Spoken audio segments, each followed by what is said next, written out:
ওম শান্তি। আজ 22 জুন 2025, অব্যক্ত বাগদাদার মধুর মহাবাক্য। Revise date 15/12/2005। মুরলির সার: নূতন বছরে স্নেহ আর সহযোগের আকৃতি অর্থাৎ রূপরেখা স্টেজে নিয়ে এসো। প্রত্যেককে গুণার শক্তির গিফট দাও। আজ পরমাত্ম বাবা নিজের চারদিকে পরমাত্ম ভালোবাসার অধিকারী বাচ্চাদের দেখছেন। এই পরমাত্ম ভালোবাসা বিশ্বে কোটি কোটির মধ্যে কিছু সংখ্যকের প্রাপ্ত হয়। এই পরমাত্ম ভালোবাসা নিঃস্বার্থ ভালোবাসা, কেননা এক পরমাত্ম পিতাই নিরাকার নিরহংকার।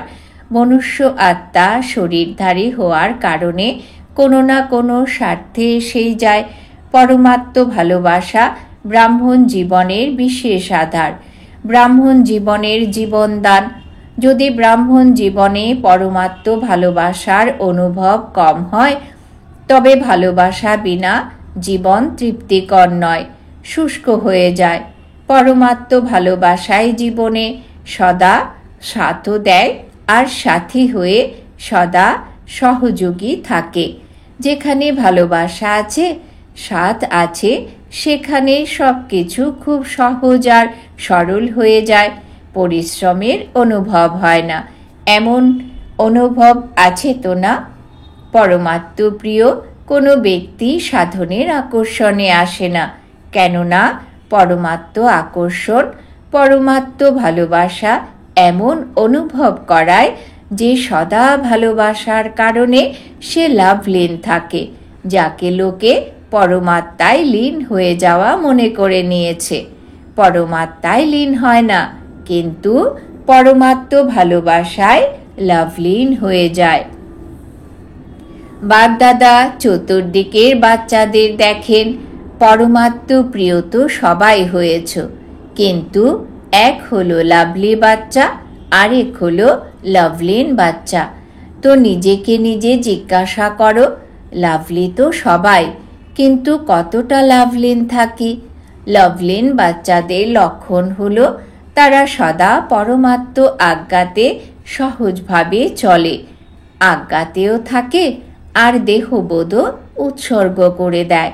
কেননা ভালোবাসায় বলিদান হওয়া কঠিন নয়। সর্বপ্রথম আজ্ঞা যোগী ভব, পবিত্র ভব। বাচ্চাদের প্রতি বাবার ভালোবাসা থাকার কারণে বাচ্চারা পরিশ্রম করছে, সেটা বাবা দেখতে পারেন না, কেননা বাবা জানেন 63 জন্ম তোমরা অনেক পরিশ্রম করেছ। এখন এই অলৌকিক জন্ম পরিশ্রম থেকে মুক্ত হয়ে অতীন্দ্রিয় সুখের পরমানন্দ অনুভব করায়। তো পরমানন্দ অনুভব করছো তোমরা, নাকি পরিশ্রম করতে হয়? ভালোবাসার সাথে আজ্ঞা মেনে চলায় পরিশ্রম লাগে না। যদি পরিশ্রম করতে হয়, তবে ভালোবাসার পার্সেন্টেজ কম আছে। কোথাও না কোথাও ভালোবাসায় কিছু না কিছু লিকেজ রয়েছে। দুটো বিষয়ের লিকেজ তোমাদেরকে পরিশ্রম করায়। এক, পুরনো সংসারের আকর্ষণ, সংসারের সম্বন্ধ পদার্থ সব অন্তর্ভুক্ত। আর দ্বিতীয়ত পুরনো সংস্কারের আকর্ষণ।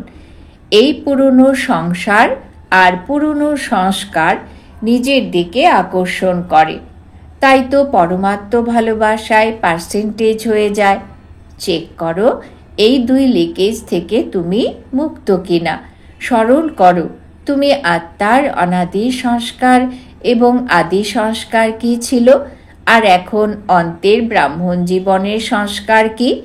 অনাদিও, আদিও এবং অন্তেও শ্রেষ্ঠ সংস্কার।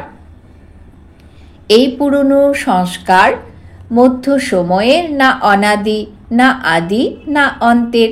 কিন্তু সকলের লক্ষ্য কি? যে কোনো বাচ্চাকে যদি জিজ্ঞাসা করা হয়, তো একই উত্তর দেয়, লক্ষ্য হলো বাবা সমান হওয়ার। এটাই তো না? এটাই যদি, তো হাত ওঠাও।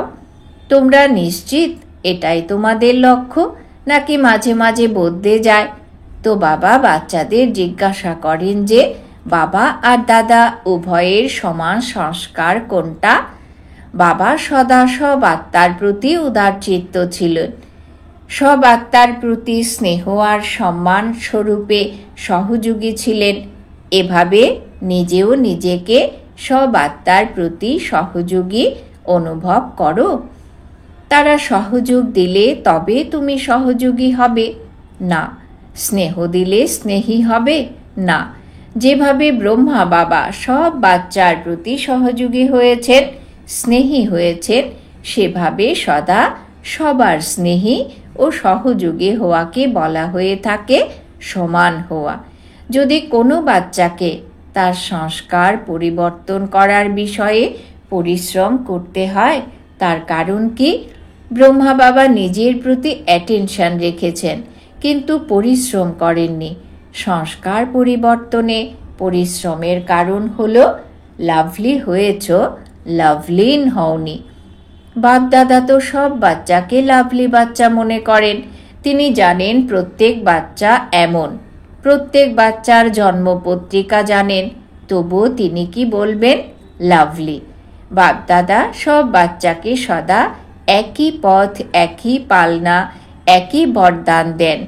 যদিও তিনি জানেন লাস্ট নম্বর বাচ্চা, তবুও বাপদাদার কোনো বাচ্চার অপগুণ, দুর্বলতা সংকল্পেও রাখেন না।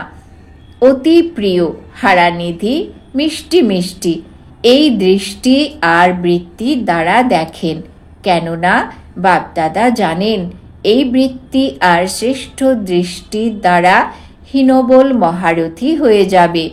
এভাবেই নিজের শ্রেষ্ঠ বৃত্তি এবং শুভ ভাবনা, শুভ কামনার দ্বারা যে কোনো কারোর পরিবর্তন করতে পারো। যখন তোমরা চ্যালেঞ্জ করেছো যে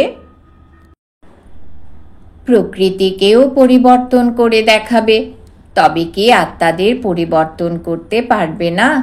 তোমরা তো প্রকৃতিজিৎ হয়ে ওঠো। তাহলে আত্মা তার শ্রেষ্ঠ ভাবনার দ্বারা, কল্যাণ কামনার দ্বারা পরিবর্তন করতে পারবে না? এখন নতুন বছর শুরু হতে চলেছে, তাই না? তো নতুন বছরে অসীম জগতের সমগ্র ব্রাহ্মণ পরিবারের মধ্যে পরস্পরের প্রতি নিজের শুভ ভাবনা, শ্রেষ্ঠ কামনার দ্বারা প্রত্যেকে পরস্পরকে পরিবর্তন করতে সহযোগী হও। হতে পারে কেউ হীনবল, তোমরা জানো এর সংস্কারে এই দুর্বলতা আছে, কিন্তু তোমরা স্নেহ আর সহযোগের শক্তি দ্বারা সহযোগী হও। একে অপরকে সহযোগের হাত দাও। সহযোগের হাত মেলানোর এই দৃশ্য এমন হয়ে যাবে যে তোমাদের একে অপরের হাতে হাত মেলানো যেন স্নেহের সাথে সহযোগ মিলে মালা প্রস্তুত হওয়া। শিক্ষণ দিও না, স্নেহ ভরা সহযোগ দাও। আলাদা হয়েও না, সরে যেও না, সহায় হও। কেননা তোমাদের স্মৃতিচিহ্ন বিজয়মালা। প্রতিটি দানা অন্য দানার সাথী সহযোগী, তবেই মালার চিত্র তৈরি হয়েছে। তো সবাই বাপদাদাকে জিজ্ঞাসা করে নতুন বছরে কি করতে হবে। সমাচার দেওয়ার কার্য তো অনেক করেছো, করছো, করতে থাকবে। এবার বার্তাবাহকদের সহযোগ এবং স্নেহের রূপ স্টেজে নিয়ে এসো। মহাদানী হও, নিজের গুণের সহযোগী হও, অন্যদের সেরকম বানাও। এভাবে নিজস্ব গুণের বস্তুত তা পরমাত্ম গুণ, কিন্তু তোমরা সেসব নিজেদের বানিয়েছ। সেই গুণের শক্তি দ্বারা তাদের দুর্বলতা দূর করো। এটা করতে পারো? করতে পারো নাকি কঠিন? টিচার্স বলো, করতে পারো? তোমরা করতে পারবে নাকি করতেই হবে? করতেই হবে। কেউ যেন দুর্বল না থেকে যায়, কেননা কোটি কোটির মধ্যে তোমরা কেউ তো না। এমনকি লাস্ট দানাও যদি হও তো কোটি কোটির মধ্যে কেউ। তোমাদের টাইটেলই মাস্টার সর্বশক্তিমান। তো সর্বশক্তিমানের কর্তব্য কি? শক্তির লেনদেন করা। বাবার দ্বারা প্রাপ্ত গুণ নিজেদের মধ্যে লেনদেন করো। সহযোগের এই গিফট একে অপরকে দাও। নতুন বছরে একে অপরকে গিফট দেয় তো না? তো এই বছরে পরস্পরের মধ্যে গুণের গিফট দাও। যদি তোমরা কল্যাণের ভাবনা রাখো, তবে যেভাবে বাণীর দ্বারা ভাষণ প্রক্রিয়ার বার্তা দিয়ে থাকো না, সেভাবে নিজের কল্যাণের বায়ুমণ্ডলের দ্বারা এই সব গুণের গিফট দাও, শক্তির গিফট দাও। দুর্বলকে সহযোগ দেওয়া, এই সময়ে গিফট দেওয়া। ইতিপূর্বেই যারা অধঃপতিত, তাদের অধঃপতনে ঠেলে দিও না, ওঠাও, ঊর্ধ্বগতিতে নিয়ে যাও। এরকম না, এ প্রভু প্রেমের উপযুক্ত। কোটি কোটির মধ্যে এক আত্মা, বিশেষ আত্মা, বিজয়ী হওয়ার আত্মা। এই দৃষ্টি বজায় রাখো। এখন বৃত্তি, দৃষ্টি, বায়ুমণ্ডল চেঞ্জ করো। কিছু নবীনত্ব করা উচিত তো না? দুর্বলতা দেখেও দেখো না, উৎসাহ দাও, সহযোগ দাও। এমন ব্রাহ্মণ সংগঠন তৈরি করো এবং বাপ দাদা সেই বিজয়ের তালি বাজাবেন। তোমরাও বারবার তালি বাজাও তো না? বাপ দাদা তখন অভিনন্দন, শুভেচ্ছা, গ্রিটিংসের সাথে তালি বাজাবেন। সাথে তোমরাও তালি বাজাবে, তাই না? এখন তালি বাজিয়েছ তো ভালো করেছ, কিন্তু বিশ্বের সামনে যেন তালি বাজে, সবার মুখ থেকে এই আওয়াজ বের হোক, আমাদের ইষ্ট এসে গেছে, আমাদের পূজ্য এসে গেছে। লক্ষ্য নিশ্চিত তো না? তোমরা নিশ্চিত লক্ষ্য পূরণ করতেই হবে, নাকি দেখবে প্ল্যান বানাবে? করতেই হবে। প্ল্যান কি? এটা করতেই হবে। এখন সবাই অপেক্ষা করছে, এদের অপেক্ষা এখন সমাপ্ত করো। প্রত্যক্ষ হওয়ার ব্যবস্থা করো। দেখো প্রকৃতিও এখন কত বিরক্ত হচ্ছে, অতএব প্রকৃতিকেও শান্ত বানিয়ে দাও। তোমরা প্রত্যক্ষ হয়ে যাবে, আর তখন বিশ্বে শান্তি আপনা থেকেই হয়ে যাবে। আচ্ছা, আজকাল বিশ্বে দুটো বিষয় বিশেষভাবে চলে, এক এক্সারসাইজ, আরেক ভোজনের প্রতি অ্যাটেনশান। তো তোমরাও এই দুটো বিষয় করছো। তোমাদের এক্সারসাইজ কোনটা? শারীরিক এক্সারসাইজ তো সবাই করে, কিন্তু মনের এক্সারসাইজ। এই মুহূর্তে ব্রাহ্মণ হতে ফরিস্তা, ফরিস্তা হতে দেবতা। এই মনসা ড্রিলের অভ্যাস সদা করতে থাকো। আর শুদ্ধ ভোজন, মনের শুদ্ধ সংকল্প। যদি ব্যর্থ সংকল্প, নেগেটিভ সংকল্প চলে, তবে এটা মনের অশুদ্ধ ভোজন। সুতরাং মনে যেন সদা শুদ্ধ সংকল্প থাকে। দুটো কিভাবে করতে হয় জানো তো না? যত সময় চাও তত সময় শুদ্ধ সংকল্প স্বরূপ হয়ে যাও। আচ্ছা, চতুর্দিকের পরমাত্ম ভালোবাসার অধিকারী বিশেষ আত্মাদের, যারা সদা পরস্পরের সহযোগী হয়, বাবার এমন স্নেহী আর সহযোগী আত্মাদের সদা বিজয়ী আর বিজয়ের পতাকা বিশ্বে উড়িয়ে দিতে হবে। এই লক্ষ্য যারা প্র্যাকটিক্যালি নিয়ে আসে, এমন বিজয়ী বাচ্চাদের সদা এই পুরনো সংসার আর সংস্কারের আকর্ষণের ঊর্ধ্বে থাকা বাবা সমান বাচ্চাদের দিলারাম বাবার হৃদয়ের স্মরণের স্নেহ সুমন আর নমস্কার। আমরাও আমাদের অতি প্রিয় বাপ দাদাকে জানাই স্মরণের অনেক অনেক স্নেহ সুমন আর নমস্কার। এখন দাদিজির প্রতি খুব ভালো পার্ট প্লে করছো। তোমাকে দেখে সকলের ফরিস্তা লাইফ স্মরণে আসে, স্বতন্ত্র হয়েও প্রিয় হওয়া। গুজরাটের মুখ্য 13 জন বোনের সাথে তোমরা সব ভালো ভালো মহাবীর। মহাবীরদের কাজ হলো বিজয়ী হয়ে বিজয়ী বানানো। তো সবাই ভালো সেবা করছো, আর পরেও সেবা হতে থাকবে। বাপদাদা বাচ্চাদের উৎসাহ উদ্দীপনা দেখে খুশি হন। গুজরাটে ভালোভাবে আওয়াজ ছড়িয়ে দিচ্ছ, ভবিষ্যতে আরও ছড়াতে থাকবে। বাপদাদার সব বাচ্চাকে আশার দীপক মনে হচ্ছে। এটা ভালো, সংগঠনও ভালো, প্রত্যেকের বিশেষত্ব আছে। আচ্ছা, খুশি তোমরা, খুশি বিতরণ করো। সরলা দিদি জিজ্ঞাসা করছেন, দাদি মালাতে কাকে রেখেছে? তুমি কি মনে করছো? আমি তো থাকবই, তাই না? এরকম মনে করো। অল্প বিস্তর যা কিছুই রয়ে গেছে পরস্পরকে সহযোগ দিয়ে তা সমাপ্ত করো। সবার বাবা সমান হওয়ারই আছে। তোমাদের বলা হয়েছিল তো না, এক একটা সেন্টার কমপক্ষে এক ওয়ারিশ তো তৈরি করুক, তো পরের বছর তাদের নিয়ে এসো। এটা শুরু করো। প্রথম নম্বর অধিকার করো। সবাই হ্যাঁ করছে। ওয়ারিশের কোয়ালিফিকেশন জানো তো না? তোমরা তাদেরকে বাবারই বানাবে, তোমাদের নিজেদের তো বানাবে না। আচ্ছা। গুজরাটেরই সেবা। যারা গুজরাটের তারাই মিলন উদযাপন করতে এসেছে। গুজরাট থেকে যারা আছে হয় তারা মিলনের জন্য এসেছে অথবা সেবাতে। তোমরা হাত তোলো।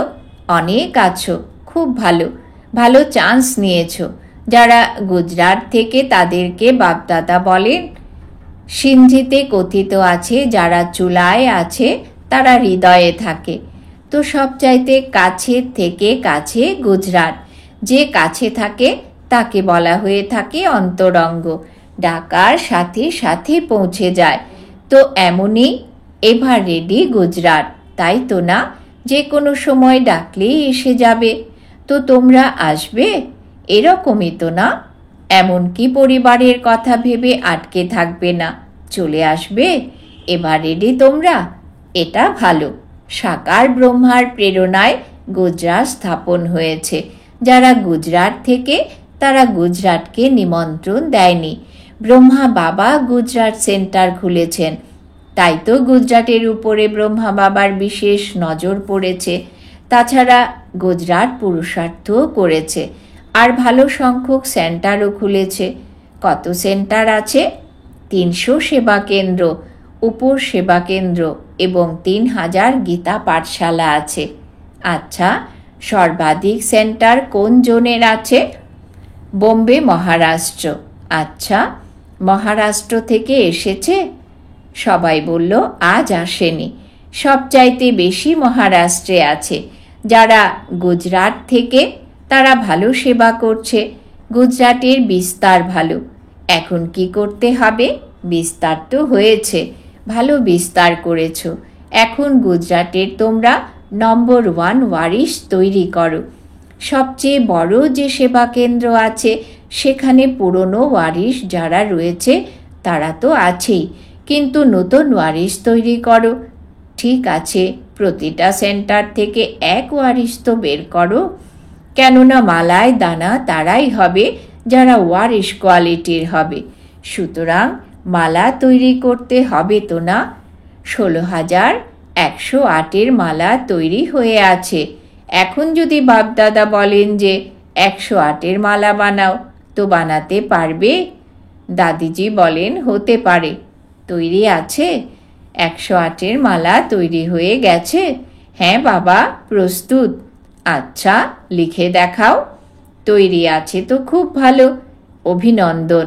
আচ্ছা, 16,000-এর অর্ধেক পর্যন্ত তৈরি হয়েছে। অর্ধেক কি, তার বেশি তৈরি আছে? সেটা ভালো তো না? দেখো, গুপ্তরূপে তৈরি হয়েছে আর তোমাদের দাদি দেখে নিয়েছে। এটা ভালো।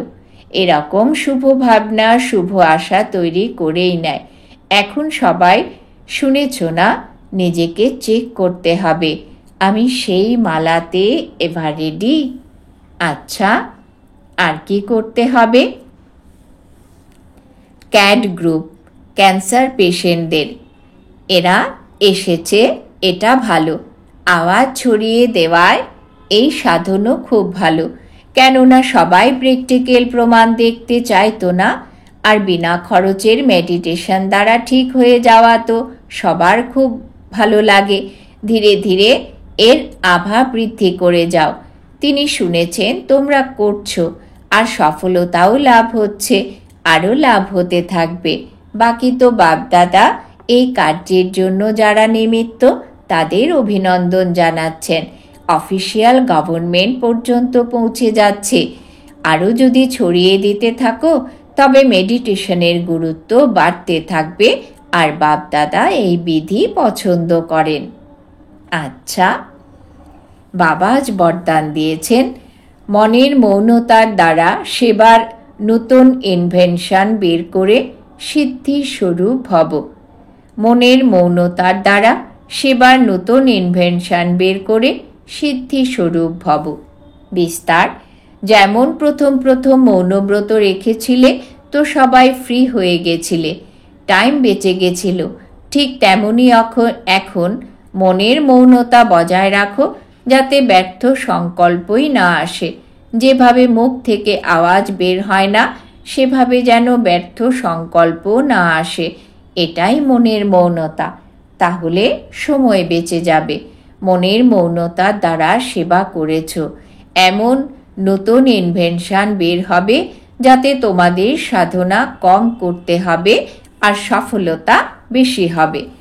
যেভাবে সায়েন্সের সাধন সেকেন্ডে বিধি প্রাপ্ত করায়, সেভাবে সাইলেন্সের সাধন দ্বারা সেকেন্ডে বিধি প্রাপ্ত হবে।